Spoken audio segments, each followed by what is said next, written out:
Chapter 11. After long hours of unconsciousness, Tommy woke up with an aching head.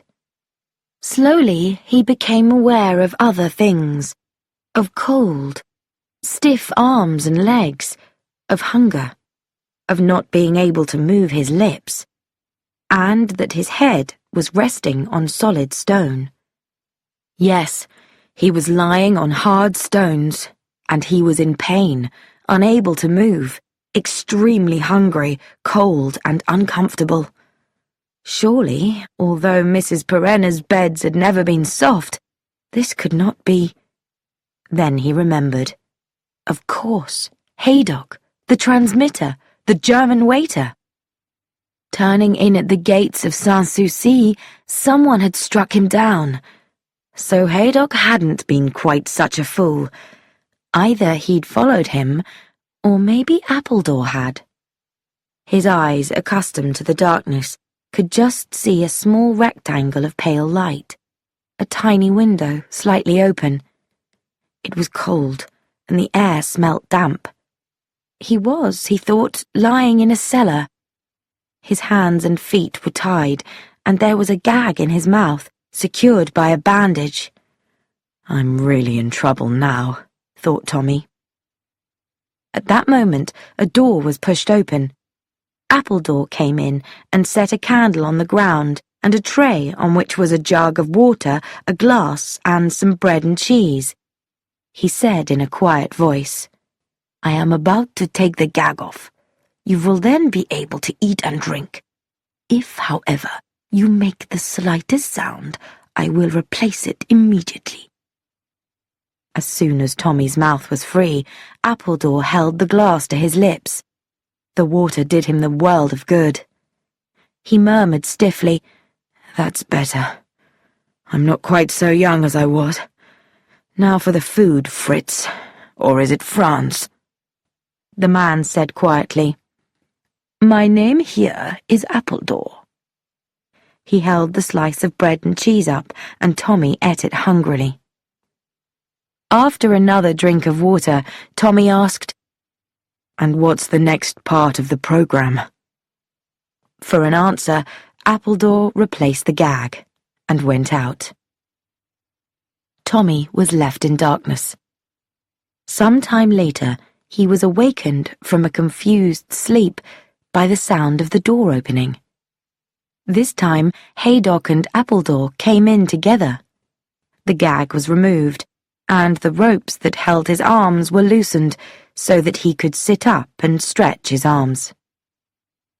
Haydock had a pistol with him.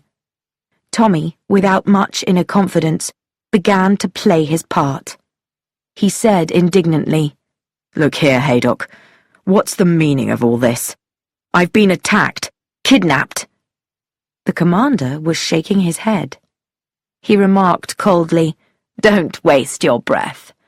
You play your role very well, but it's of no importance to me whether you're a member of the British intelligence or merely a clever amateur." "How dare you?"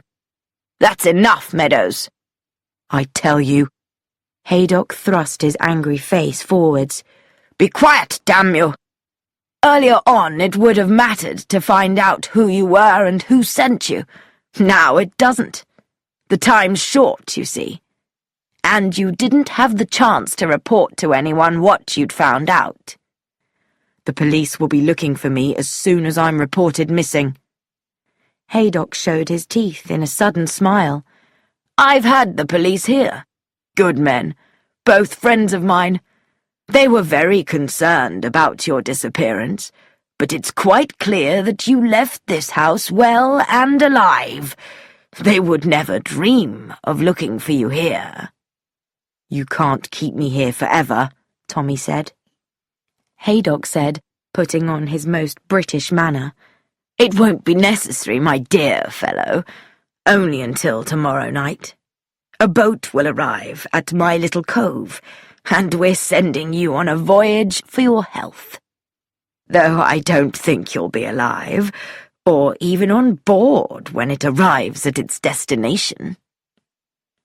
"Why didn't you kill me straight away?" "It's such hot weather, my dear fellow. Just occasionally our sea communications are interrupted, and if that were to happen, well, in this heat, if there was a delay, a dead body would soon become very obvious." "I see," said Tommy.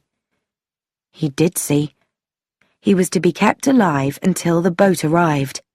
Then he would be killed, and his dead body taken out to sea. Nothing would ever connect his body, when found, with Smuggler's Rest. "I just came along," continued Haydock, "to ask whether there is anything we could do for you afterwards." Tommy reflected. Then he said, "Thanks, but I won't ask you to take a lock of my hair to my wife or anything of that kind. She'll only miss me when I stop paying the bills, but I dare say she'll soon find a friend elsewhere." He felt he must create the impression that he was operating alone. If no one became suspicious of Tuppence, then the game might still be won. "As you please," said Haydock. "If you did wish to send a message to your friend, we would see that it was delivered." So he was anxious to get a little information. Tommy shook his head. "Nothing. No message." "Very well." Haydock nodded to Appledore. The latter replaced the ropes and the gag. The two men went out, locking the door behind them. Tommy felt anything but cheerful. He faced a rapidly approaching death, with no means of leaving any clue behind him about the information he had discovered. His body was completely helpless. His brain felt completely inactive. There was, of course, still Tuppence, but whoever Tuppence might suspect, it would not be Haydock. 2 witnesses had proved that Tommy had left Smuggler's Rest alive and well. Damn it all, if only he had been more on his guard. If only he could get his mouth free, he could shout for help. Somebody might hear through that tiny window high up in one corner of the room, though it was very unlikely. For the next half hour, he tried to loosen the ropes that they had tied him up with and bite through the gag. It was all hopeless, however. Haydock and Appledore knew their business. It was, he judged, late afternoon. Haydock, he guessed, had gone out. He had heard no sounds from overhead. He was probably playing golf, discussing with his friends at the clubhouse the mystery of what had happened to Meadows. "He dined with me that night and seemed quite normal. Then he just disappeared into the blue." Tommy groaned with fury. That cheerful English manner. It was wonderful what a first-class actor could convince people of. So, here he was, a complete failure, tied up like a chicken. What was that? He strained his ears, listening to a far-off sound. Only some man singing a song. And here he was, unable to make a sound to attract anyone's attention. The singing came nearer. A most untuneful noise. But the song was recognizable. It dated from the last war, and had been revived for this one. "If you were the only girl in the world, and I was the only boy." How often he had sung that in 1917, but this fellow simply couldn't sing in tune. Suddenly, Tommy's body grew tense. Surely there was only one person who always went wrong in that particular way. Albert, thought Tommy. Albert, prowling round Smuggler's Rest, and here he was, unable to move hand or foot, unable to make a sound. Wait a minute. Was he?